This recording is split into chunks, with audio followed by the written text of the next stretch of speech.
kepada kami pada siang hari ini. Biar firman-Mu menegur, mendidik, menyatakan kebenaran kepada kami, dan mengubah hidup setiap kami. Amin. Ubah paradigma kami, ubah cara berpikir kami, ubah karakter kami, ubah kehidupan kami melalui firman-Mu Tuhan. Urapi setiap umat-Mu, berikan kami telinga suara murid yang mau duduk diam mendengarkan master guru kami berbicara kepada kami. Dan urapi hamba-Mu dengan urapan-Mu yang baru, urapi hamba-Mu dengan urapan-Mu yang dahsyat. Engkau berbicara dan biar firman-Mu hidup dan berkuasa dan melawat menjamah setiap kami. Terima kasih Bapa. Di dalam nama Yesus kami berdoa dan kami mengucap syukur. Semua yang percaya sama-sama katakan amin. Haleluya. Silakan duduk Bapak Ibu Saudara sekalian. Shalom. Shalom, selamat siang. Bersyukur kepada Tuhan siang hari ini bisa kembali beribadah bersama-sama. Puji Tuhan. Izinkan saya mengucapkan Kyong Hifat Choi, Ang Ponai Lai, begitu ya. Kira-kira begitu, puji Tuhan. Hari ini saya mengajak kita membuka kitab Yakobus pasal yang pertama. Kita akan mempelajari firman Tuhan ayat yang ke-13 sampai ayat yang ke-15. Kitab Yakobus pasal yang pertama ayat yang ke-13 sampai ayat yang ke-15 menulis demikian. Yakobus pasal yang pertama ayat 13. Apabila seorang dicobai, janganlah ia berkata pencobaan ini datang dari Allah. Sebab Allah tidak dapat dicobai oleh yang jahat. Dan ia sendiri tidak mencobai siapapun. Tetapi tiap-tiap orang dicobai oleh keinginannya sendiri, karena ia diseret dan dipikat olehnya. Dan apabila keinginan itu telah dibuahi, ia melahirkan dosa. Dan apabila dosa itu sudah matang, ia melahirkan maut.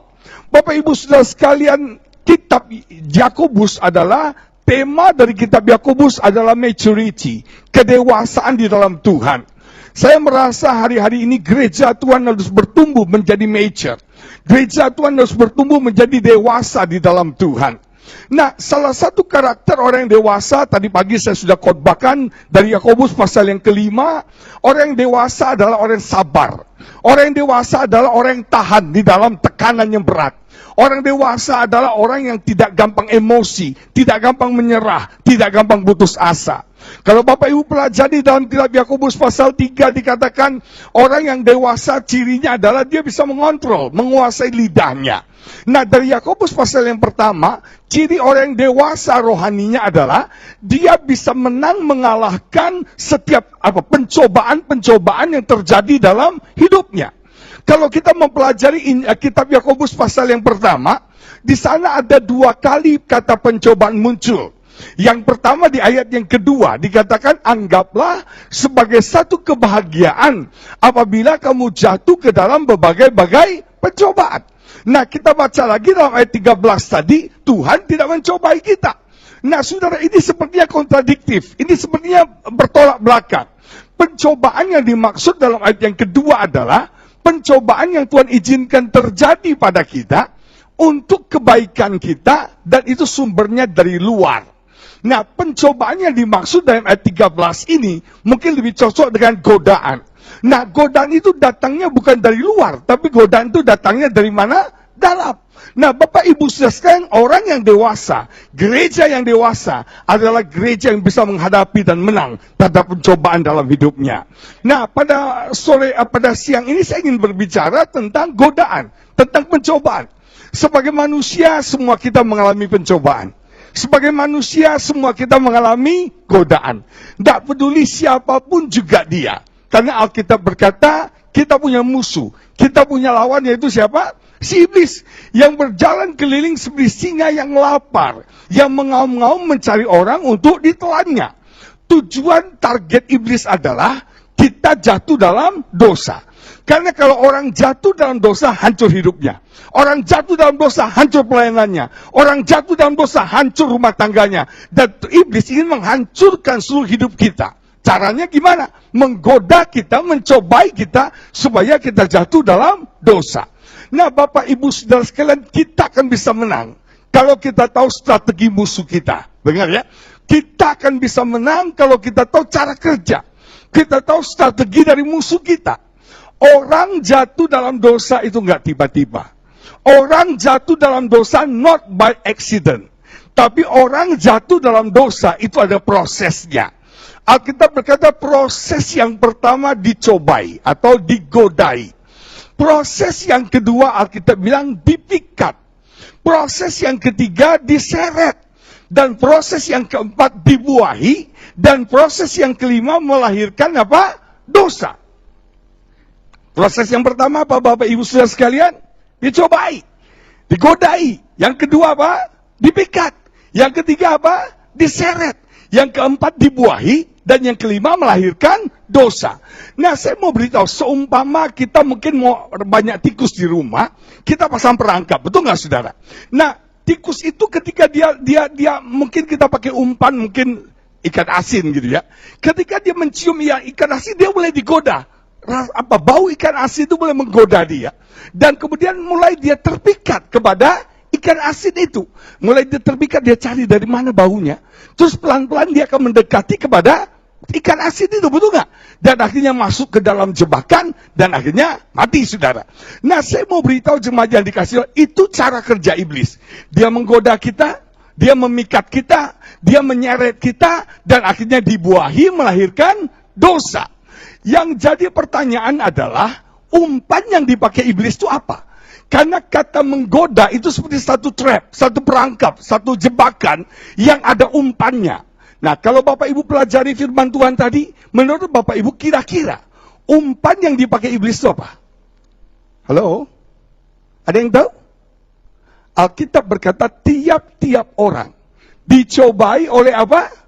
Keinginannya sendiri. Jadi umpan yang dipakai iblis untuk menghancurkan hidup kita adalah keinginan kita sendiri. Nah, saya mau beritahu Bapak Ibu sekalian, iblis pakai keinginan kita. Dia tahu kelemahan kita, dia tahu kekurangan kita, dia tahu kesukaan kita, dan dia pakai itu untuk menjebak kita. Nah, mungkin Bapak Ibu bertanya kepada saya, Pak Agus, keinginan itu kan banyak, keinginan apa saja yang menjadi umpannya iblis untuk menghancurkan hidup kita? Kita baca bersama 1 Yohanes pasal yang kedua. Ayat yang ke-16 menulis demikian. 1 Yohanes pasal yang kedua, ayat 16 ditulis demikian dalam firman Tuhan. 1 Yohanes pasal yang kedua, ayat yang ke-16, dikatakan demikian. Kita baca bersama-sama yuk. 1, 2, 3. Sebab semua yang ada di dalam dunia, yaitu yang pertama apa? Keinginan daging. Yang kedua, keinginan mata. Yang ketiga apa? Keangkuhan hidup bukanlah berasal dari Bapa, melainkan dari dunia. Rupanya ada 3 keinginan yang menjadi umpannya iblis untuk membuat kita jatuh dalam dosa dan menghancurkan hidup kita. Umpan yang pertama keinginan daging. Umpan yang kedua keinginan mata. Dan umpan yang ketiga keangkuhan atau kesombongan. Nah, Bapak Ibu Saudara sekalian yang saya kasih, saya mau buat satu pernyataan yang mungkin Bapak Ibu akan kaget. Pernyataan itu begini. Iblis itu sesungguhnya bodoh, goblok, stupid, foolish. Gak ada yang amin kan? Temennya semua sih saudara ya. Ya, sekali lagi. Iblis itu bodoh, goblok, stupid, foolish. Mungkin, puji Tuhan ada 3 orang bertobat. Sekali lagi ya. Iblis itu bodoh, goblok, stupid, foolish, saudara. Lumayan setengah bertobat. Sekali lagi saudara. Iblis itu bodoh, goblok, stupid, foolish. Nah, coba yang jadi pertanyaan, kok kita bisa jatuh ditipu iblis? Yang lebih bodoh siapa? Nah, saya mau beritahu saudara, kita tuh nggak bodoh. Alkitab bilang kamu sesat karena kamu tidak mengerti firman Tuhan. Kamu tidak mengerti kebenaran Tuhan. Kalau kita ngerti firman Tuhan, kita akan dibebaskan, kita akan dimerdekakan, dan kita pasti menang. Nama Tuhan dipermuliakan, amin. Nah, Bapak Ibu Saudara sekalian, kita mau coba investigasi setajam celurit saudara. Nah, kita mau lihat dari awal manusia jatuh dalam dosa. Kalau kita baca dalam Kejadian pasal yang ketiga ayat 6, kita lihat, kita investigasi. Kejadian pasal yang ketiga ayat 6 menulis demikian. Pada waktu iblis menggoda Hawa, pada waktu iblis mencobai Hawa, kita mau lihat, kita mau investigasi. Perempuan itu melihat bahwa buah pohon itu baik untuk dimakan. Keinginan apa nih? Mata. Lagi pula pohon itu menarik hati. Dikatakan, dan sedap kelihatannya. Enak tenan. Ini keinginan apa? Daging. Lagi pula pohon itu menarik hati. Karena ia memberikan pengertian. Kata memberikan pengertian dalam konteks ayat sebelumnya, Alkitab berkata iblis itu goda Hawa, kamu akan menjadi sama seperti Allah. Ini bicara apa? Kesombongan. Jadi pada waktu iblis itu menjebak Hawa, menggoda Hawa, yang dipakai umpannya apa? Keinginan mata, keinginan daging, dan keangkuhan, kesombongan. Kita bergerak sekian ribu tahun kemudian. Pada waktu zaman Yesus, tadi Pak Niko sudah bahas. Pada waktu zaman Yesus dicobai berapa kali Bapak Ibu? 3 kali. Pencobaan yang pertama Alkitab berkata, seperti Pak Niko katakan tadi, ubahlah batu menjadi roti. Bukan roti jadi batu ya. Batu jadi roti Bapak Ibu Saudara sekalian. Iblis ketika Yesus lapar, dia suruh. Dia perintahkan Yesus mengubah batu jadi roti. Itu keinginan apa? Keinginan apa? Daging. Terus yang kedua dia bawa Yesus di atas bubungan bait Allah. Terus dia bilang, Yesus, jatuhkan diri kamu. Nanti malaikat akan menatang engkau. Itu bicara apa? Kesombongan, keangkuhan. Yang ketiga, dia bawa Yesus di atas gunung. Dan berkata, lihatlah, semua kekayaan, semua kejayaan, kemegahan dunia ini akan aku berikan kepada kamu. Ini keinginannya Bapak Ibu. Mata. Jadi dari zamannya Hawa, sampai ke zamannya Yesus, sampai ke 1 Yohanes 2 ayat 16, sampai zaman sekarang, umpan yang dipakai tetap sama. Berarti iblis itu goblok, gak kreatif, gak inovatif gitu loh saudara. Gak berkembang, betul gak? Umpannya tetap sama, yaitu keinginan mata, keinginan daging, dan keangkuhan hidup. Nah kita mau bahas satu persatu. Yang pertama keinginan mata. Saya mau beritahu jemaat di tempat ini, hati-hati dengan apa yang kita lihat. Apa yang kita lihat bisa menghancurkan hidup kita. Saudara, kalau kita pelajari dalam firman Tuhan, kenapa orang sehebat Daud, orang segagah takut akan Tuhan, orang yang rohani seperti Daud, jujur, saya nggak berani ngomong seperti Daud, hanya dekat Allah saja aku tenang. Dan dia bilang, hatiku rindu akan engkau. Luar biasa banget. Kalau kita bicara hubungan yang intim sama Tuhan, Daud itu contohnya. Tapi yang mengerikan, orang sehebat Daud, orang serohani Daud, jatuh dalam dosa perzinahan dengan istri orang, sampai harus membunuh suami wanita itu. Nah kita mau cari, apa penyebabnya? Si Daud bisa jatuh dalam dosa perzinahan. Kalau Bapak Ibu baca di Alkitab, dikatakan pada waktu itu musim berperang. Semua raja harus pergi berperang. Tapi Daud tidak berperang. Dia bobok-bobok sore di istananya, dia mengirim panglimanya yang pergi berperang. Kesalahan Daud yang pertama, dia lengah saudara. Kita Pak Niko bilang tadi, kita ada dalam peperangan rohani. Jangan lengah. Tepuk bunda orang kiri kanan mau bilang, jangan lengah bro. Jangan lengah sister. Jangan lengah coy. Jangan lengah. Kesalahan yang kedua dari Daud adalah, waktu itu setelah bangun sore, bangun bobok sore, Daud itu melahirkan matanya. Dan Alkitab berkata, dia melihat ada seorang wanita sedang mandi. Alkitab tulis loh, wanita itu sangat elok parasnya. Saya tambahkan, seperti Luna Maya. Nah saya mau beritahu saudara, cantik, seksi, dan terus terang, wanita kalau lagi mandi kan nggak pakai baju, nggak pakai kebaya. Wanita kalau mandi kan naked, saudara, betul nggak? Dan Daud melihat wanita itu sedang mandi. Saudara melihat itu ada dua macam. Yang pertama melihat sepintas, yang kedua melihat dengan memperhatikan dengan seksama. Sayangnya, kata yang dipakai melihat di sini, Daud itu melihat, memperhatikan dengan seksama. Kalau dia melihat sepintas, mungkin nggak apa-apa. Mungkin bapak-bapak tanya, Pak Agus gimana dong? Kalau kita ke Bali itu kan, di Pantai Kuta itu kan bule-bule pada jemuran, pakai bikini gitu ya. Boleh lihat nggak? Boleh bapak-bapak. Langsung laki-laki lega bilang, alhamdulillah ya, ini pendeta keren banget gitu katanya ya. Saudara boleh, tapi cuma 3 detik saudara. Nah masalahnya, kita laki-laki nggak puas 3 detik, betul nggak Pak ya? Kita lihatin, ada laki-laki lihat perempuan cantik, wow, keren banget coy. Wish, bodinya Keren banget, kayak gitar. Di rumah udah kayak karung beras katanya, saudara. Nah, saya mau beritahu. Kita lihat sampai kepala kita ngebalik gini gitu. Nah, itu yang membuat kita jatuh dalam dosa. Makanya hati-hati dengan apa yang kita lihat. Alkitab bilang, dijauhkanlah mata kita dari melihat kekerasan. Dijauhkanlah mata kita melihat hal yang asusila, betul nggak? Dijauhkan mata kita, anak-anak muda. Kalau engkau selalu melihat gambar-gambar porno, engkau selalu nonton film-film porno, pasti otakmu akan porno. Pasti otakmu akan cabul, betul nggak saudara?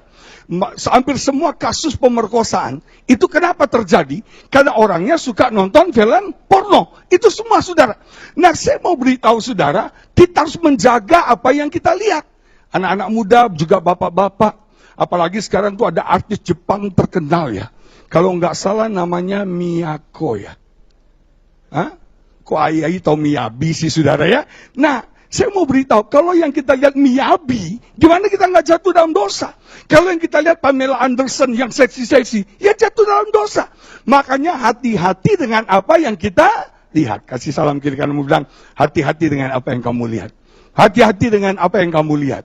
Salah satu bentuk keinginan mata contohnya ini. Misalnya ibu-ibu mau ke supermarket, mau ke mall, mau ke department store. Rencananya mau beli bando, betul Bu ya? Mau beli apa? Bando. Nah, dia masuk ke supermarket, dia masuk ke mall, dia beli semuanya kecuali, nah jujur ya, kecuali bando. Lihat ini kepingin, lihat itu kepingin, lihat ini kepingin, lihat itu kepingin, lihat ini kepingin. Nah, saya mau beritahu, itulah bahaya keinginan mata. Makanya hal yang pertama, kalau kita mau menang, kita harus jaga mata kita. Kita harus jaga apa yang kita lihat. Yang kedua, Alkitab bilang keinginan yang kedua adalah keinginan apa? Daging. Saudara, keinginan daging itu banyak. Tapi saya mau bagikan 4 keinginan daging yang menghancurkan banyak orang sekarang. Yang pertama, keinginan makan. Apa? Keinginan makan. Alkitab berkata di akhir zaman orang akan bertuankan perut. Orang akan jadi tamciak, rakus, gelojo, pokoknya gitulah saudara. Makan gitu loh ya. Nah, orang akan bertuankan perut. Alkitab berkata, kenapa Esau menjual hak kesurgaannya kepada Yakub? Kenapa? Hanya gara-gara semangkuk kacang merah. Betul nggak? Dia jual hak kesulungannya. Saya mau beritahu jemaat Tuhan, hati-hati dengan keinginan makan. Istri saya bilang gini, banyak sekarang orang mati, bukan karena kurang makan. Orang mati karena keenakan makan. Betul nggak saudara? Semua dimakan. Babi panggang, babi rica, babi kecap, babi semur, babi guling. Semua di babi. Ya gimana nggak kolesterol tinggi, lemak tinggi. Akhirnya ya, dokter, stroke, apa segala. Nah, saya mau beritahu jemaat yang dikasihi Tuhan. Kita harus belajar jaga keinginan makan kita. Makan boleh, tapi makan yang benar. Sekarang puji Tuhan orang mulai sadar ya.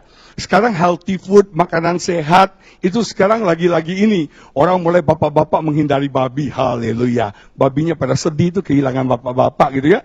Orang mulai nggak makan jeroan lagi, puji Tuhan. Orang mulai carinya yang sehat-sehat, puji Tuhan. Bahkan ada teman saya nggak makan beras lagi, nggak makan nasi lagi, puji Tuhan. Nah, kita jaga keinginan makan kita. Jujur. Saya ini orang tukang makan, kelihatan dari bodinya ya Bapak Ibu Saudara sekalian. Saya tuh punya urapan khusus, yaitu urapan makan. Saya bisa makan apa saja, di mana saja, dan kapan saja. Istri saya bilang gini, Pak Agus itu nggak pernah nolak kalau diajak makan, itu saya. Saya ini tukang makan, jujur. Untuk menaklukkan keinginan makan itu nggak gampang. Jujur saudara, kolesterol naik, ini naik, semua nggak gampang. Saya belajar dari ponakan istri saya. Anak umur 9 tahun, saudara, pergi ke seorang dietitian, nutrisi. Kemudian dietitian itu bilang, ini anak-anak 9 tahun. Dia paling suka makan bakmi, dia paling suka es krim, dia paling suka coklat. Namanya anak-anak, bakmi, es krim, coklat. Dia punya penyakit itu apa? Kudis apa ya? Alergi pada kulitnya. Jadi kalau dia luka dikit langsung jadi borok. Kalau dia kena gigit nyamuk dikit langsung jadi borok. Nah, waktu dia ke dietitian, ke nutrisi, diperiksa. Terus orangnya bilang, kamu tuh nggak boleh makan bakmi. Kamu tuh nggak boleh makan es krim. Kamu tuh nggak boleh makan coklat. Dan semua hal itu hal yang paling dia suka. Dan hebatnya, anak 9 tahun bisa puasa makan bakmi, bisa puasa makan minum es krim, bisa puasa makan coklat. Luar biasa. Saya sampai tes 1 hari, dia paling suka bakmi. Aduh, tidak ada hari tanpa bakmi, saudara. Itu Miss Bakmi 2013, saudara. Badannya udah kayak bakmi, saudara. Benar, saudara. Suka bakmi. Saya sering sama istri saya goda dia. Ayo, Ineta, makan bakmi yuk. Dia bilang, nggak mau. Coklat. Saya dari Amerika kemana bawa coklat Godiva. Ini coklat. Dia tolak, saudara. Wah, saya kaget juga. Anak 9 tahun bisa mendisiplinkan dirinya tidak makan makanan yang dia suka. Dia tuh suka bakmi. Sampai 1 hari, dia bangun tidur, dia bilang, Mami, kemarin aku mimpi loh. Terus maminya bilang, mimpi apa? Kemarin aku mimpi makan Indomie, Mi. Saudara, kasihan banget ya. Makan Indomie aja sampai mimpi-mimpi gitu loh. Luar biasa. Dia saking sukanya bakmi. Sampai ke bawah mimpi, saudara. Nah, hati-hati dengan apa? Keinginan daging. Yaitu nafsu makan. Yang kedua, nafsu yang menghancurkan banyak orang sekarang adalah nafsu marah. Keinginan marah. Makanya saya katakan tadi, orang Kristen harus sabar. Kata sabar itu dalam bahasa aslinya makrotumos. Makro itu panjang, tumos itu panas. Orang yang sabar, orang yang tidak gampang panas. Orang yang sabar, orang yang tidak gampang emosi. Saudara, Alkitab berkata ada berapa banyak kasus pembunuhan terjadi karena kemarahan. Kain membunuh Habel kenapa? Karena dia marah. Alkitab berkata sampai mukanya merah padam. Kalau kita nyanyikan lagunya, mendidih di hati, mendidih di hati. Betul gak? Persembahan Kain ditolak, persembahan Habel diterima oleh Tuhan. Kain marah dan akhirnya dia bunuh Habel, adik kandungnya sendiri. Saya mau beritahu saudara, kemarahan yang tidak terkontrol itu akan berbahaya. Satu hal yang mengerikan dari kemarahan adalah, kalau saudara biasa marah, ketika engkau marah, ada satu hormon yang tidak baik akan bekerja. Dan hormon itu memberikan rasa ekstasi. Apa ekstasi ya? Rasa nyaman, rasa nikmat. Makanya banyak orang kalau sudah marah bilang gini, aduh gue sudah marah loh, udah puas loh, udah tenang gitu loh. Kenapa? Dia ekstasi. Dan akibatnya dia akan kebiasaan marah. Kebiasaan marah. Karena kalau dia marah dia senang. Kalau dia marah dia puas. Betul gak? Cuma yang dimarahin yang gak puas. Betul gak Bapak Ibu Saudara sekalian? Nah, saya mau beritahu. Kemarahan itu akan membuat kita jadi habits. Pemarah. Dan itu gak bagus. Saya melihat kemarahan itu gak ada gunanya. Kita marahin istri kita, melukai hati istri kita. Betul nggak? Saya pernah gara-gara satu hal, saya marahin istri saya, saudara. Saya nggak bisa kontrol lagi, saya marahin. Dan itu menyakitkan hati istri saya. Itu melukai hatinya. Kemarahan kita tuh nggak ada gunanya. Coba ada berapa? Banyak. Anak kita kepahitan sama orang tuanya. Gara-gara kita emosional. Jadi marah, lempar ini, marahin, maki ini, ngomong kotor. Saya mau beritahu hati-hati, saudara. Jaga mulutmu, jaga kemarahanmu. Jangan sampai kemarahan itu menghancurkan kita. Yang ketiga, keinginan daging menghancurkan orang adalah cinta akan uang.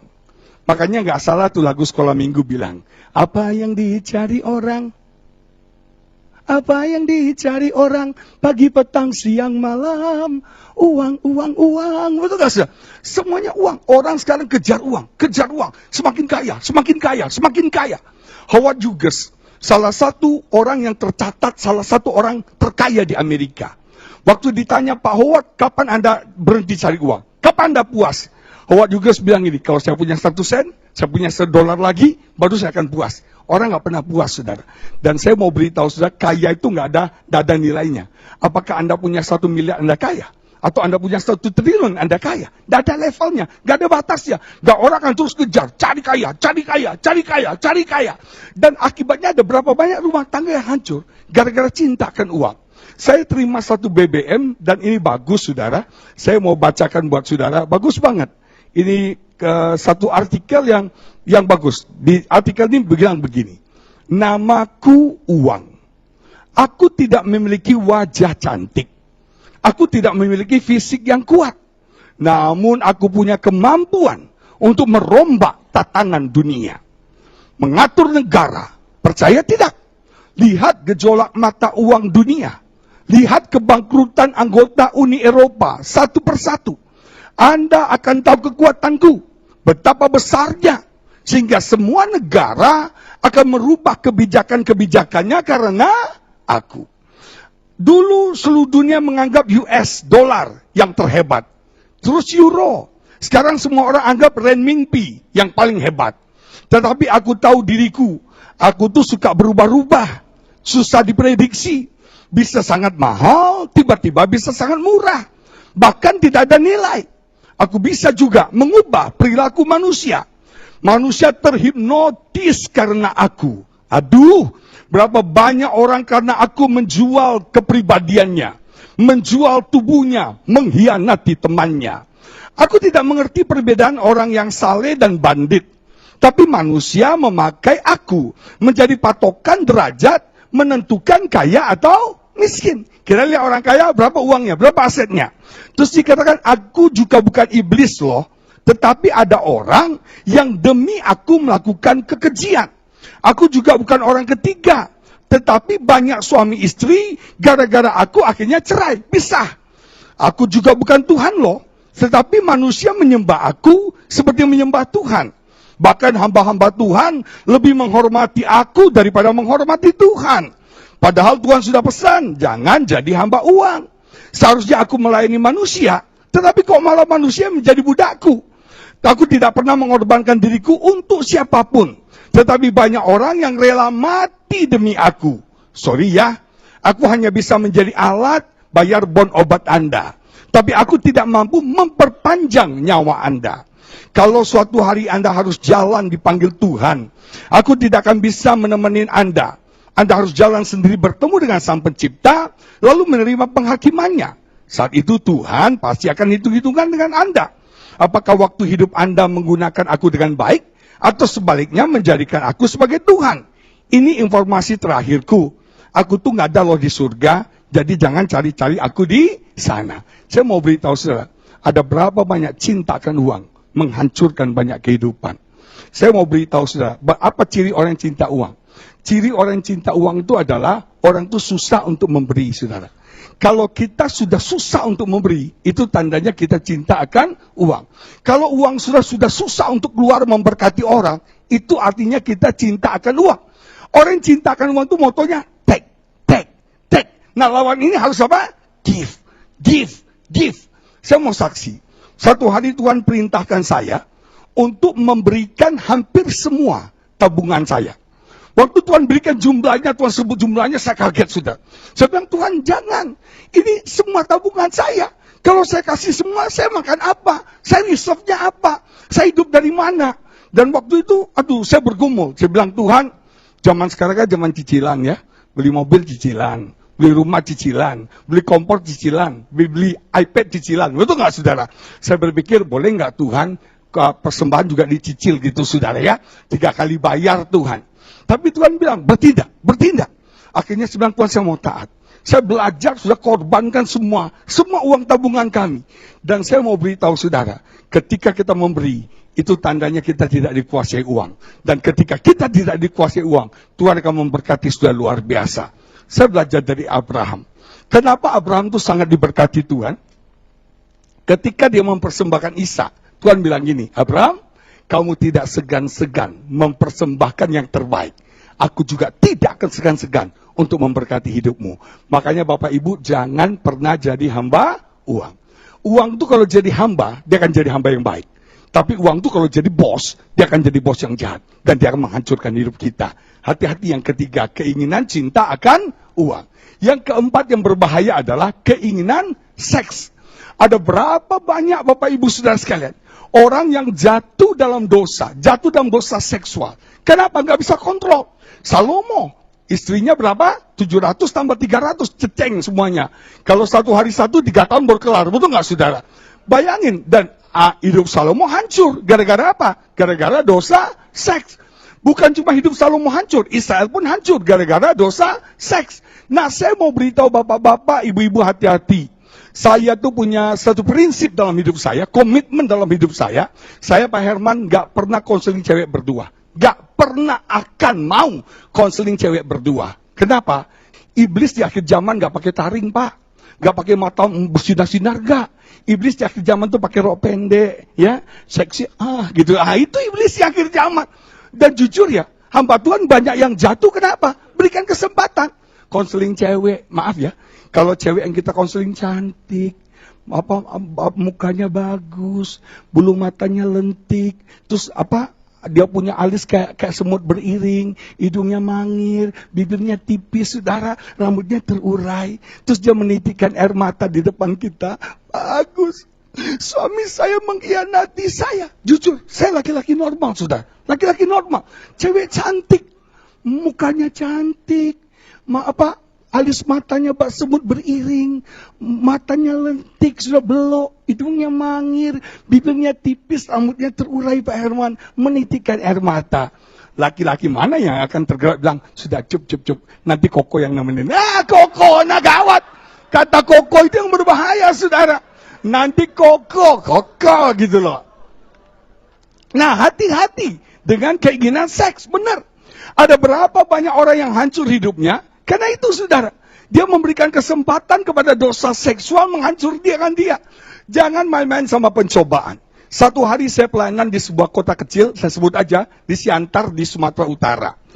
Waktu itu istri saya di Medan, dia nggak ikut ke Siantar. Jadi saya berangkat sendiri. Waktu saya berangkat sendiri, waktu itu final Piala Dunia berapa tahun yang lalu itu, saudara. Nah, saya hotelnya nggak hotel mewah, hotel biasa, 2 lantai. Saya tinggal di lantai 2. Nah, untuk waktu itu saya diajak makan malam, selesai makan malam di drop ke hotel. Waktu saya mau naik ke lantai 2 ke kamar saya, harus lewat satu kafe. Nah, waktu saya mau masuk ke kafe, mau lewat, di kafe itu kan lagi nunggu Piala Dunia. Jadi banyak orang di situ, dan ada banyak cewek-cewek merokok, saudara. Waktu saya mau lewat itu, hati saya bilang, ini cewek nggak benar. Ini cewek nggak benar. Nah, tapi saya nggak punya jalan lain. Saya harus lewat situ. Begitu saya lewat, saudara, cewek-ceweknya berhenti merokok, semua mata menatap saya, saudara. Miss Indonesia kali Bu ya. Nah, saya mau beritahu, memang orang ganteng tuh auranya terasa ya. Ketika orang ganteng lewat, langsung orang berhenti terhenyak semua. Dan jujur, saudara, itu cewek-cewek godain saya karena saya sendiri. Cowok-cowok gitu godain, saudara. Nah, saya punya 2 pilihan. Saya mendekati, ngobrol sama mereka, PDKT, atau saya lari. Saya ingat Yusuf. Waktu Yusuf digoda sama istri Potifar, apa yang Yusuf lakukan? Yusuf lari, ada 3 jenis lari. Lari mendekat, kemon tante, atau lari di tempat. Roh memang penurut apa daya daging, lemah. Atau lari menjauh, saudara. Waktu saya digoda itu saya langsung lari. Saya lari, saya naik tangga, terus saya masuk kamar saya kunci pintunya, saudara. Kenapa saya harus kunci pintu? Saya takut tuh cewek naik ke atas, dia ketok. Saya tidak akan punya kekuatan untuk tidak membukanya, saudara. Jujur, laki-laki normal. Pendeta bukan malaikat, saudara, betul nggak? Jadi saya kunci, saya doa,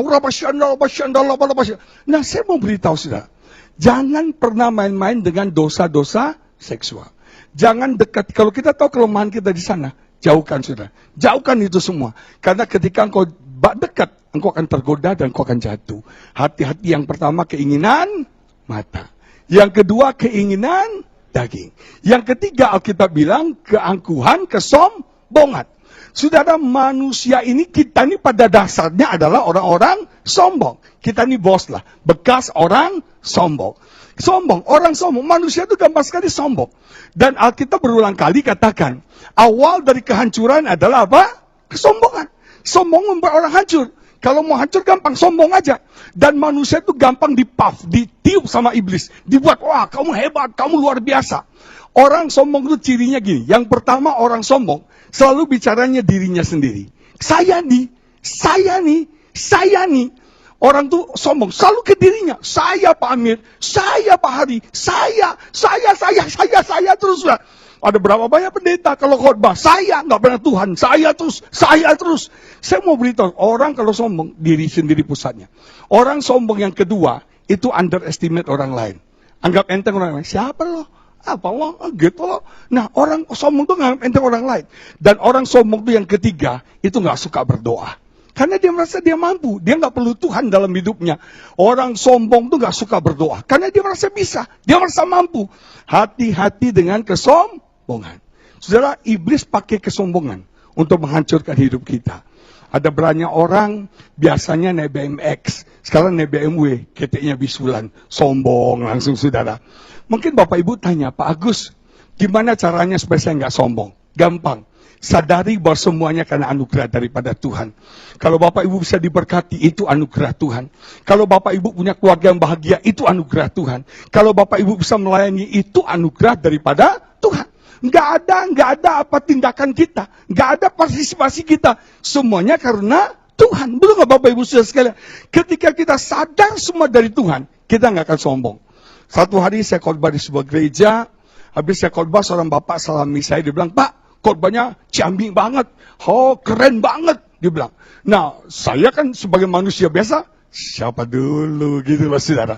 Tapi Roh Kudus ingatkan, kembalikan kemuliaan kepada Tuhan. Saya bilang, Pak, saya ini cuma alat. Yang hebat itu Tuhan. Yang luar biasa itu Tuhan. Segala pujian hanya bagi nama Tuhan. Kalau kita curi itu, akhirnya kita jadi sombong. Kita yang hancur saudara. Mungkin orang bilang, Pak Herman, gerejanya keren Pak Herman. Ih, keren banget. Ih, siapa dulu dong? Ike ini siapa? Ike siapa? Ike siapa? Nah, saya mau bilang, itu mbak orang sombong. Makanya sadari, semua karena anugerah Tuhan. Semua karena anugerah Tuhan dalam hidup kita. Kasih salam kiri kanan mau bilang, semua karena anugerah. Semua karena anugerah. Semua karena anugerah Tuhan. Nah, saudara, terakhir. Tadi itu 3 umpan. Umpan yang pertama apa? Keinginan mata. Umpan yang kedua keinginan daging. Dan umpan yang ketiga keangkuhan, kesombongan. Nah terakhir, bagaimana caranya kita bisa mengalahkan keinginan itu? Caranya begini, kita harus dekat sama Tuhan. Kita harus melekat sama Tuhan. Hanya Tuhan yang bisa memuaskan hidup kita. Hanya Tuhan yang bisa mengenyangkan hati kita. Betul saudara? Only God can satisfy us. Saya kasih ilustrasi terakhir begini. Saya punya teman tuh hobi mancing. Saya nggak suka mancing, saudara. Tapi teman saya hobi mancing. Di Jakarta ini kan banyak tempat pemancingan ya. Jadi dia ini suka mancing ke tempat pemancingan. Dia kasih umpan. Ikannya sombong-sombong, Bapak Ibu Saudara sekalian. Itu dikasih pancing, dia melengos semua. Melengos semua. Teman saya bingung, nih ikan kok nggak makan umpan gitu loh. Satu hari sebelum kolam pemancingan itu buka, teman saya intip, saudara. Ternyata tahu nggak saudara, sebelum itu dibuka kolamnya, itu ikannya dikasih makan dulu saudara, sampai kenyang, betul nggak? Ketika kita datang kasih umpan, ikan bilang, mau ikan sudah kenyang coy, ikan sudah kenyang, betul nggak? Ikannya malah nggak mau karena dia udah kenyang gitu. Begitu juga sama kita. Kalau kita sudah kenyang sama Tuhan, kalau kita sudah puas sama Tuhan, semua keinginan mata, semua keinginan daging, semua keangkuhan tidak akan menggoda kita lagi. Dan kita akan menang, nama Tuhan dipermuliakan, amin. Haleluya. Nah saya mau beritahu saudara, jaga yang pertama keinginan mata. Jaga yang kedua keinginan daging. Dan jaga, jangan sampai kita sombong. Kasih salam kiri kanan bilang, jaga apa yang kau lihat. Jaga apa keinginan dagingmu. Dan yang ketiga, jaga apa saudara? Jangan sampai sombong. Ketika kita sombong, hancur saudara. Hancur, risikonya hancur. Mari kita bangkit berdiri, kita doa sama-sama yuk. Haleluya.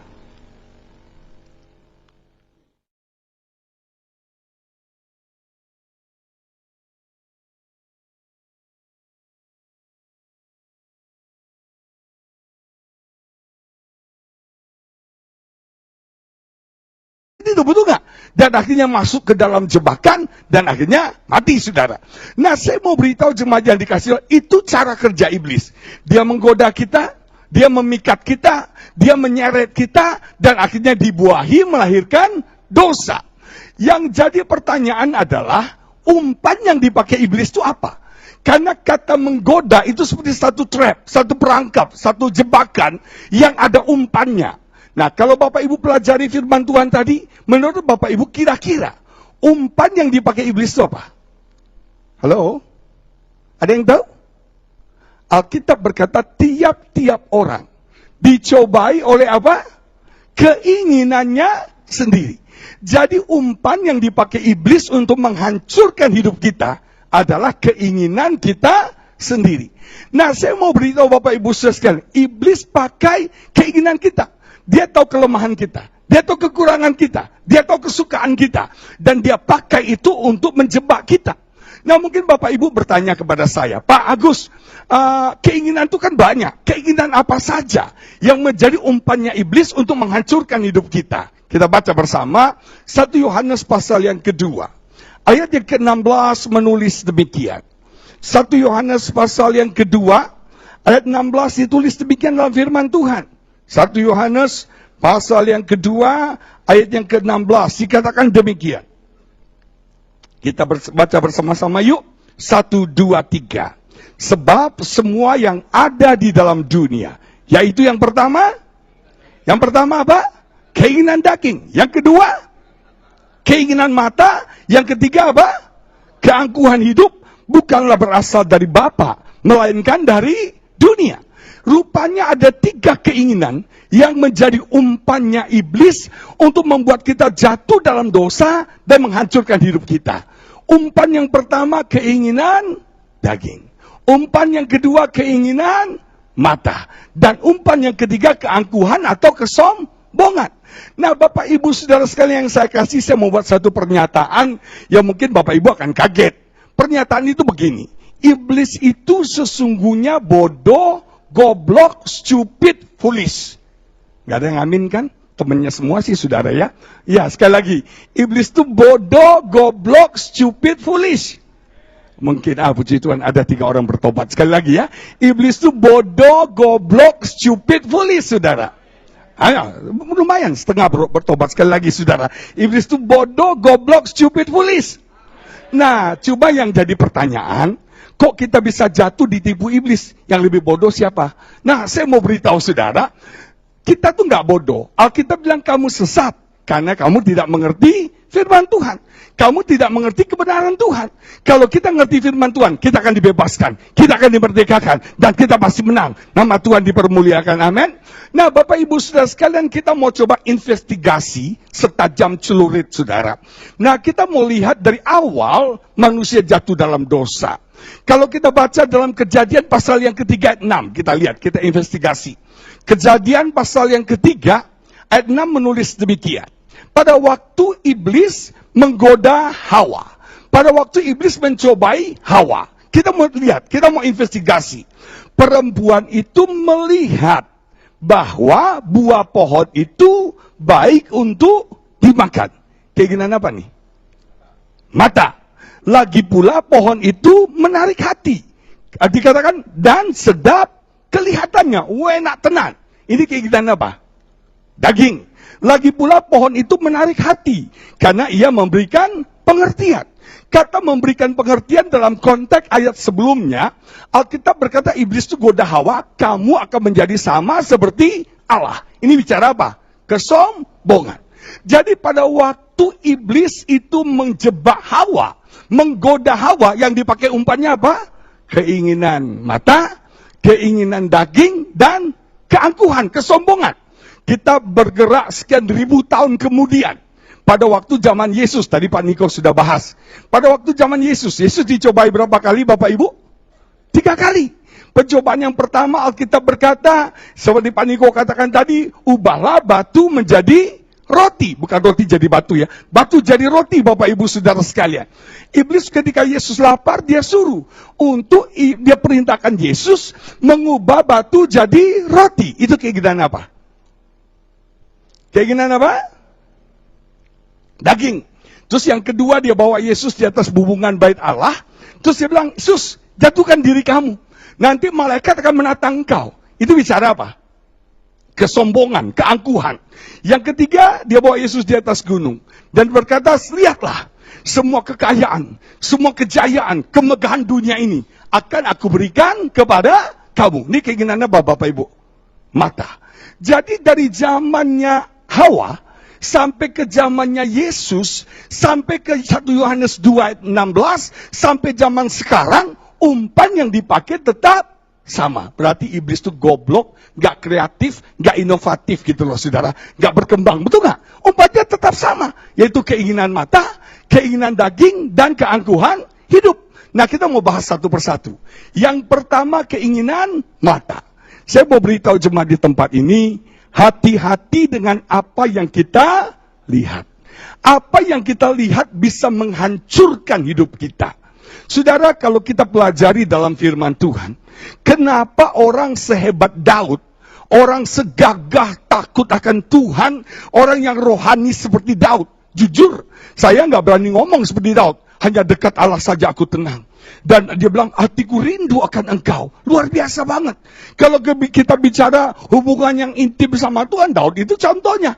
Tapi yang mengerikan, orang sehebat Daud, orang serohani Daud, jatuh dalam dosa perzinahan dengan istri orang, sampai harus membunuh suami wanita itu.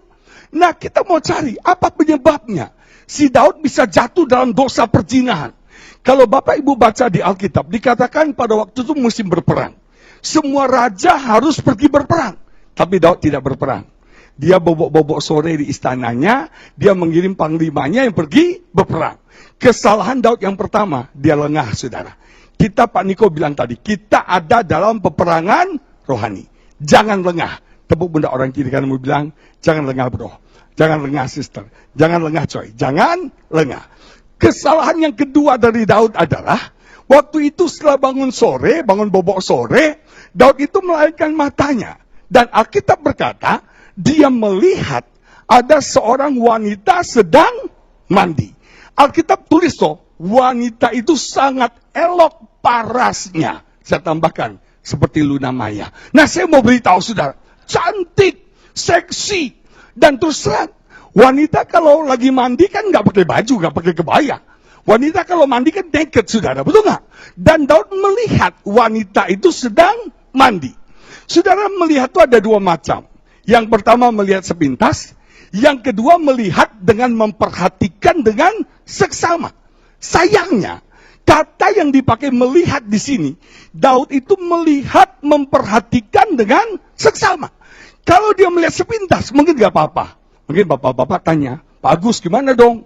Kalau kita ke Bali itu kan, di Pantai Kuta itu kan bule-bule pada jemuran, pakai bikini gitu ya. Boleh lihat nggak? Boleh bapak-bapak. Langsung laki-laki lega bilang, alhamdulillah ya, ini pendeta keren banget gitu katanya ya. Saudara boleh, tapi cuma 3 detik saudara. Nah masalahnya, kita laki-laki gak puas 3 detik, betul nggak Pak ya? Kita lihatin, ada laki-laki lihat perempuan cantik, wow, keren banget coy. Wish, bodinya keren banget kayak gitar. Di rumah udah kayak karung beras katanya saudara. Nah saya mau beritahu, kita lihat sampai kepala kita ngebalik gini gitu. Nah itu yang membuat kita jatuh dalam dosa. Makanya hati-hati dengan apa yang kita lihat. Alkitab bilang dijauhkanlah mata kita dari melihat kekerasan. Dijauhkanlah mata kita melihat hal yang asusila, betul nggak? Dijauhkan mata kita, anak-anak muda. Kalau engkau selalu melihat gambar-gambar porno, engkau selalu nonton film-film porno, pasti otakmu akan porno. Pasti otakmu akan cabul, betul nggak saudara? Hampir semua kasus pemerkosaan, itu kenapa terjadi? Karena orangnya suka nonton film porno. Itu semua saudara. Nah saya mau beritahu saudara, kita harus menjaga apa yang kita lihat. Anak-anak muda, juga bapak-bapak. Apalagi sekarang tuh ada artis Jepang terkenal ya. Kalau nggak salah namanya Miyako ya. Hah? Kok Ayai tahu Miyabi sih saudara ya? Nah, saya mau beritahu, kalau yang kita lihat Miyabi, gimana kita nggak jatuh dalam dosa? Kalau yang kita lihat Pamela Anderson yang seksi-seksi, ya jatuh dalam dosa. Makanya hati-hati dengan apa yang kita lihat. Kasih salam kiri kanan bilang, hati-hati dengan apa yang kamu lihat. Hati-hati dengan apa yang kamu lihat. Salah satu bentuk keinginan mata contohnya ini. Misalnya ibu-ibu mau ke supermarket, mau ke mall, mau ke department store. Rencananya mau beli bando, betul Bu ya? Mau beli apa? Bando. Nah, dia masuk ke supermarket, dia masuk ke mall, dia beli semuanya kecuali, nah jujur ya, kecuali bando. Lihat ini kepingin, lihat itu kepingin, lihat ini kepingin, lihat itu kepingin, lihat ini kepingin. Nah, saya mau beritahu, itulah bahaya keinginan mata. Makanya hal yang pertama, kalau kita mau menang, kita harus jaga mata kita. Kita harus jaga apa yang kita lihat. Yang kedua, Alkitab bilang keinginan yang kedua adalah keinginan apa? Daging. Saudara, keinginan daging itu banyak. Tapi saya mau bagikan 4 keinginan daging yang menghancurkan banyak orang sekarang. Yang pertama, keinginan makan. Apa? Keinginan makan. Alkitab berkata di akhir zaman orang akan bertuankan perut. Orang akan jadi tamciak, rakus, gelojo, pokoknya gitulah saudara. Makan gitu loh ya. Nah, orang akan bertuankan perut.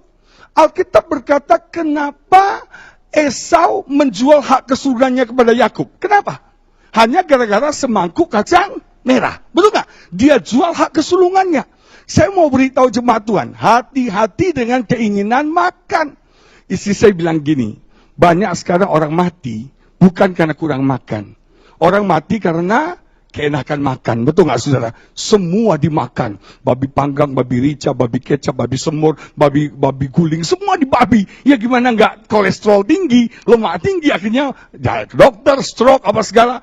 Nah, saya mau beritahu jemaat yang dikasihi Tuhan, kita harus belajar jaga keinginan makan kita. Makan boleh, tapi makan yang benar. Sekarang puji Tuhan, orang mulai sadar ya. Sekarang healthy food, makanan sehat, itu sekarang lagi-lagi ini. Orang mulai bapak-bapak menghindari babi, haleluya. Babinya pada sedih itu kehilangan bapak-bapak gitu ya. Orang mulai nggak makan jeroan lagi, puji Tuhan. Orang mulai carinya yang sehat-sehat, puji Tuhan. Bahkan ada teman saya nggak makan beras lagi, nggak makan nasi lagi, puji Tuhan. Nah, kita jaga keinginan makan kita. Jujur. Saya ini orang tukang makan, kelihatan dari bodinya ya Bapak Ibu Saudara sekalian. Saya tuh punya urapan khusus, yaitu urapan makan. Saya bisa makan apa saja, di mana saja, dan kapan saja. Istri saya bilang gini, Pak Agus itu nggak pernah nolak kalau diajak makan, itu saya. Saya ini tukang makan, jujur. Untuk menaklukkan keinginan makan itu nggak gampang. Jujur saudara, kolesterol naik, ini naik, semua nggak gampang. Saya belajar dari ponakan istri saya. Anak Hallelujah, hallelujah to His name, King Jesus, we pray. Pada kami pada siang hari ini, biar firman-Mu menegur, mendidik, menyatakan kebenaran kepada kami, dan mengubah hidup setiap kami. Amin. Ubah paradigma kami, ubah cara berpikir kami, ubah karakter kami, ubah kehidupan kami melalui firman-Mu Tuhan. Urapi setiap umat-Mu, berikan kami telinga suara murid yang mau duduk diam mendengarkan master guru kami berbicara kepada kami. Dan urapi hamba-Mu dengan urapan-Mu yang baru, urapi hamba-Mu dengan urapan-Mu yang dahsyat. Engkau berbicara dan biar firman-Mu hidup dan berkuasa dan melawat menjamah setiap kami. Terima kasih Bapa. Di dalam nama Yesus kami berdoa dan kami mengucap syukur. Semua yang percaya sama-sama katakan amin. Haleluya. Silakan duduk Bapak Ibu Saudara sekalian. Shalom. Shalom, selamat siang. Bersyukur kepada Tuhan siang hari ini bisa kembali beribadah bersama-sama. Puji Tuhan. Izinkan saya mengucapkan Kyong Hifat Choi. Ang Ponai Lai, begitu ya, kira-kira begitu, puji Tuhan. Hari ini saya mengajak kita membuka kitab Yakobus pasal yang pertama. Kita akan mempelajari firman Tuhan ayat yang ke-13 sampai ayat yang ke-15. Kitab Yakobus pasal yang pertama ayat yang ke-13 sampai ayat yang ke-15 menulis demikian. Yakobus pasal yang pertama ayat 13. Apabila seorang dicobai, janganlah ia berkata pencobaan ini datang dari Allah. Sebab Allah tidak dapat dicobai oleh yang jahat. Dan ia sendiri tidak mencobai siapapun. Tetapi tiap-tiap orang dicobai oleh keinginannya sendiri. Karena ia diseret dan dipikat olehnya. Dan apabila keinginan itu telah dibuahi, ia melahirkan dosa. Dan apabila dosa itu sudah matang, ia melahirkan maut. Bapak Ibu Saudara sekalian, kitab Yakobus adalah, tema dari kitab Yakobus adalah maturity, kedewasaan di dalam Tuhan. Saya merasa hari-hari ini gereja Tuhan harus bertumbuh menjadi mature. Gereja Tuhan harus bertumbuh menjadi dewasa di dalam Tuhan. Nah, salah satu karakter orang yang dewasa, tadi pagi saya sudah khotbahkan dari Yakobus pasal yang kelima, orang yang dewasa adalah orang yang sabar. Orang yang dewasa adalah orang yang tahan di dalam tekanan yang berat. Orang dewasa adalah orang yang tidak gampang emosi, tidak gampang menyerah, tidak gampang putus asa. Kalau Bapak Ibu pelajari dalam kitab Yakobus pasal 3 dikatakan orang yang dewasa cirinya adalah dia bisa mengontrol, menguasai lidahnya. Nah, dari Yakobus pasal yang pertama, ciri orang yang dewasa rohaninya adalah dia bisa menang mengalahkan setiap pencobaan-pencobaan yang terjadi dalam hidupnya. Kalau kita mempelajari kitab Yakobus pasal yang pertama, di sana ada 2 kali kata pencobaan muncul. Yang pertama di ayat yang kedua dikatakan anggaplah sebagai satu kebahagiaan apabila kamu jatuh ke dalam berbagai-bagai pencobaan. Nah, kita baca lagi dalam ayat 13 tadi, Tuhan tidak mencobai kita. Nah, saudara, ini sepertinya kontradiktif. Ini sepertinya bertolak belakang. Pencobaan yang dimaksud dalam ayat yang kedua adalah pencobaan yang Tuhan izinkan terjadi pada kita untuk kebaikan kita, dan itu sumbernya dari luar. Nah, pencobaan yang dimaksud dalam ayat 13 ini mungkin lebih cocok dengan godaan. Nah, godaan itu datangnya bukan dari luar, tapi godaan itu datangnya dari mana? Dalam.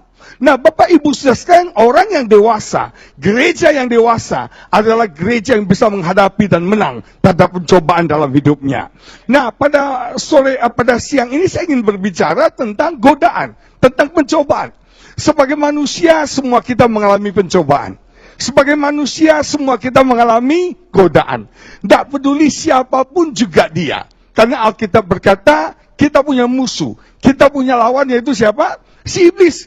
Yang berjalan keliling seperti singa yang lapar. Yang mengaum-ngaum mencari orang untuk ditelannya. Tujuan target iblis adalah kita jatuh dalam dosa. Karena kalau orang jatuh dalam dosa, hancur hidupnya. Orang jatuh dalam dosa, hancur pelayanannya. Orang jatuh dalam dosa, hancur rumah tangganya. Dan iblis ingin menghancurkan seluruh hidup kita. Caranya gimana? Menggoda kita, mencobai kita, supaya kita jatuh dalam dosa. Nah, Bapak Ibu saudara sekalian, kita akan bisa menang kalau kita tahu strategi musuh kita. Dengar ya? Kita akan bisa menang kalau kita tahu cara kerja. Kita tahu strategi dari musuh kita. Orang jatuh dalam dosa itu nggak tiba-tiba. Orang jatuh dalam dosa not by accident. Tapi orang jatuh dalam dosa itu ada prosesnya. Alkitab berkata proses yang pertama dicobai atau digodai. Proses yang kedua Alkitab bilang dipikat. Proses yang ketiga diseret. Dan proses yang keempat dibuahi. Dan proses yang kelima melahirkan apa? Dosa. Proses yang pertama apa, Bapak Ibu saudara sekalian? Dicobai, digodai. Yang kedua apa? Dipikat. Yang ketiga apa? Diseret. Yang keempat dibuahi. Dan yang kelima melahirkan dosa. Nah, saya mau beritahu, seumpama kita mungkin mau banyak tikus di rumah, kita pasang perangkap, betul nggak saudara? Nah, tikus itu ketika dia mungkin kita pakai umpan, mungkin ikan asin gitu ya. Ketika dia mencium ikan asin, dia mulai digoda. Bau ikan asin itu boleh menggoda dia. Dan kemudian mulai dia terpikat kepada ikan asin itu. Mulai dia terpikat, dia cari dari mana baunya. Terus pelan-pelan dia akan mendekati kepada ikan asin. Umur 9 tahun, saudara, pergi ke seorang dietitian, nutrisi. Kemudian dietitian itu bilang, ini anak-anak 9 tahun. Dia paling suka makan bakmi. Dia paling suka es krim. Dia paling suka coklat. Namanya anak-anak, bakmi, es krim, coklat. Dia punya penyakit itu apa? Kudis apa ya? Alergi pada kulitnya. Jadi kalau dia luka dikit langsung jadi borok. Kalau dia kena gigit nyamuk dikit langsung jadi borok. Nah, waktu dia ke dietitian, ke nutrisi, diperiksa. Terus orangnya bilang, kamu tuh nggak boleh makan bakmi. Kamu tuh nggak boleh makan es krim. Kamu tuh nggak boleh makan coklat. Dan semua hal itu hal yang paling dia suka. Dan hebatnya, anak 9 tahun bisa puasa makan bakmi, bisa puasa makan minum es krim, bisa puasa makan coklat. Luar biasa. Saya sampai tes 1 hari, dia paling suka bakmi. Aduh, tidak ada hari tanpa bakmi, saudara. Itu Miss Bakmi 2013, saudara. Badannya udah kayak bakmi, saudara. Benar, saudara. Suka bakmi. Saya sering sama istri saya goda dia. Ayo, Ineta, makan bakmi yuk. Dia bilang, nggak mau. Coklat. Saya dari Amerika kemana bawa coklat Godiva. Ini coklat. Dia tolak, saudara. Wah, saya kaget juga. Anak 9 tahun bisa mendisiplinkan dirinya tidak makan makanan yang dia suka. Dia tuh suka bakmi. Sampai 1 hari, dia bangun tidur, dia bilang, Mami, kemarin aku mimpi loh. Terus Maminya bilang, mimpi apa? Kemarin aku mimpi makan Indomie, Mi. Saudara, kasihan banget ya. Makan Indomie aja sampai mimpi-mimpi gitu loh. Luar biasa. Dia saking sukanya bakmi. Sampai ke bawah mimpi, saudara. Nah, hati-hati dengan apa? Keinginan daging. Yaitu nafsu makan. Yang kedua, nafsu yang menghancurkan banyak orang sekarang adalah nafsu marah. Keinginan marah. Makanya saya katakan tadi, orang Kristen harus sabar. Kata sabar itu dalam bahasa aslinya makrotumos. Makro itu panjang, tumos itu panas. Orang yang sabar, orang yang tidak gampang panas. Orang yang sabar, orang yang tidak gampang emosi. Saudara, Alkitab berkata ada berapa banyak kasus pembunuhan terjadi karena kemarahan. Kain membunuh Habel kenapa? Karena dia marah. Alkitab berkata sampai mukanya merah padam. Kalau kita nyanyikan lagunya, mendidih di hati, mendidih di hati. Betul gak? Persembahan Kain ditolak, persembahan Habel diterima oleh Tuhan. Kain marah dan akhirnya dia bunuh Habel, adik kandungnya sendiri. Saya mau beritahu saudara, kemarahan yang tidak terkontrol itu akan berbahaya. Satu hal yang mengerikan dari kemarahan adalah, kalau saudara biasa marah, ketika engkau marah, ada satu hormon yang tidak baik akan bekerja. Dan hormon itu memberikan rasa ekstasi. Apa ekstasi ya? Rasa nyaman, rasa nikmat. Makanya banyak orang kalau sudah marah bilang gini, aduh gue sudah marah loh, udah puas loh, udah tenang gitu loh. Kenapa? Dia ekstasi. Dan akibatnya dia akan kebiasaan marah. Kebiasaan marah, kebiasaan marah. Karena kalau dia marah dia senang. Kalau dia marah dia puas. Betul gak? Cuma yang dimarahin yang gak puas. Betul gak Bapak Ibu Saudara sekalian?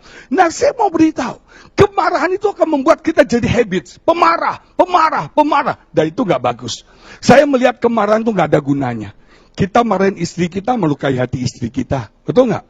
Saya pernah gara-gara satu hal, saya marahin istri saya, saudara. Saya nggak bisa kontrol lagi, saya marahin. Dan itu menyakitkan hati istri saya. Itu melukai hatinya. Kemarahan kita tuh nggak ada gunanya. Coba ada berapa? Banyak. Anak kita kepahitan sama orang tuanya. Gara-gara kita emosional. Jadi marah, lempar ini, marahin, maki ini, ngomong kotor. Saya mau beritahu hati-hati, saudara. Jaga mulutmu, jaga kemarahanmu. Jangan sampai kemarahan itu menghancurkan kita. Yang ketiga, keinginan daging menghancurkan orang adalah cinta akan uang. Makanya nggak salah tuh lagu sekolah minggu bilang, apa yang dicari orang? Apa yang dicari orang? Pagi, petang, siang, malam. Uang, uang, uang. Betul gak sih? Semuanya uang. Orang sekarang kejar uang, kejar uang. Semakin kaya, semakin kaya, semakin kaya. Howard Hughes, salah satu orang yang tercatat, salah satu orang terkaya di Amerika. Waktu ditanya, Pak Howard, kapan Anda berhenti cari uang? Kapan Anda puas? Howard Hughes bilang ini, kalau saya punya 1 sen, saya punya $1 lagi, baru saya akan puas. Orang nggak pernah puas, saudara. Dan saya mau beritahu saudara, kaya itu nggak ada nilainya. Apakah Anda punya 1 miliar, Anda kaya? Atau Anda punya 1 triliun, Anda kaya. Tidak ada levelnya, tidak ada batasnya. Gak orang akan terus kejar, cari kaya, cari kaya, cari kaya, cari kaya. Dan akibatnya ada berapa banyak rumah tangga yang hancur, gara-gara cinta akan uang. Saya terima 1 BBM, dan ini bagus saudara. Saya mau bacakan buat saudara, bagus banget. Ini satu artikel yang bagus. Di artikel ini bilang begini. Namaku uang. Aku tidak memiliki wajah cantik. Aku tidak memiliki fisik yang kuat. Namun aku punya kemampuan untuk merombak tatanan dunia. Mengatur negara. Percaya tidak? Lihat gejolak mata uang dunia. Lihat kebangkrutan anggota Uni Eropa satu persatu. Anda akan tahu kekuatanku. Betapa besarnya.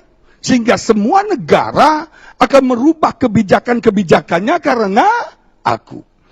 Dulu seluruh dunia menganggap US dolar yang terhebat. Terus euro. Sekarang semua orang anggap renminbi yang paling hebat. Tetapi aku tahu diriku. Aku tuh suka berubah-ubah. Susah diprediksi. Bisa sangat mahal, tiba-tiba bisa sangat murah. Bahkan tidak ada nilai. Aku bisa juga mengubah perilaku manusia. Manusia terhipnotis karena aku. Aduh, berapa banyak orang karena aku menjual kepribadiannya, menjual tubuhnya, mengkhianati temannya. Aku tidak mengerti perbedaan orang yang saleh dan bandit. Tapi manusia memakai aku menjadi patokan derajat menentukan kaya atau miskin. Kita lihat orang kaya berapa uangnya, berapa asetnya. Terus dikatakan aku juga bukan iblis loh. Tetapi ada orang yang demi aku melakukan kekejian. Aku juga bukan orang ketiga. Tetapi banyak suami istri, gara-gara aku akhirnya cerai, pisah. Aku juga bukan Tuhan loh. Tetapi manusia menyembah aku seperti menyembah Tuhan. Bahkan hamba-hamba Tuhan lebih menghormati aku daripada menghormati Tuhan. Padahal Tuhan sudah pesan, jangan jadi hamba uang. Seharusnya aku melayani manusia, tetapi kok malah manusia menjadi budakku. Aku tidak pernah mengorbankan diriku untuk siapapun. Tetapi banyak orang yang rela mati demi aku. Sorry ya, aku hanya bisa menjadi alat bayar bon obat Anda. Tapi aku tidak mampu memperpanjang nyawa Anda. Kalau suatu hari Anda harus jalan dipanggil Tuhan, aku tidak akan bisa menemani Anda. Anda harus jalan sendiri bertemu dengan Sang Pencipta, lalu menerima penghakimannya. Saat itu Tuhan pasti akan hitung-hitungan dengan Anda. Apakah waktu hidup Anda menggunakan aku dengan baik, atau sebaliknya menjadikan aku sebagai Tuhan? Ini informasi terakhirku. Aku tuh nggak ada loh di surga, jadi jangan cari-cari aku di sana. Saya mau beritahu saudara, ada berapa banyak cinta akan uang, menghancurkan banyak kehidupan. Saya mau beritahu saudara, apa ciri orang yang cinta uang? Ciri orang yang cinta uang itu adalah, orang itu susah untuk memberi, saudara. Kalau kita sudah susah untuk memberi, itu tandanya kita cinta akan uang. Kalau uang sudah susah untuk keluar memberkati orang, itu artinya kita cinta akan uang. Orang yang cinta akan uang itu motonya, take. Nah lawan ini harus apa? Give. Saya mau saksi. Satu hari Tuhan perintahkan saya untuk memberikan hampir semua tabungan saya.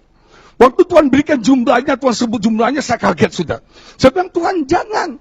Ini semua tabungan saya. Kalau saya kasih semua, saya makan apa? Saya reserve-nya apa? Saya hidup dari mana? Dan waktu itu, saya bergumul. Saya bilang, Tuhan, zaman sekarang kan zaman cicilan ya. Beli mobil cicilan. Beli rumah cicilan. Beli kompor cicilan. Beli iPad cicilan. Betul nggak saudara? Saya berpikir, boleh nggak Tuhan, persembahan juga dicicil gitu saudara ya. 3 kali bayar Tuhan. Tapi Tuhan bilang, bertindak. Akhirnya saya bilang, Tuhan saya mau taat. Saya belajar, sudah korbankan semua uang tabungan kami. Dan saya mau beritahu saudara, ketika kita memberi, itu tandanya kita tidak dikuasai uang. Dan ketika kita tidak dikuasai uang, Tuhan akan memberkati sudah luar biasa. Saya belajar dari Abraham. Kenapa Abraham itu sangat diberkati Tuhan? Ketika dia mempersembahkan Ishak, Tuhan bilang gini, Abraham, kamu tidak segan-segan mempersembahkan yang terbaik. Aku juga tidak akan segan-segan untuk memberkati hidupmu. Makanya Bapak Ibu jangan pernah jadi hamba uang. Uang itu kalau jadi hamba, dia akan jadi hamba yang baik.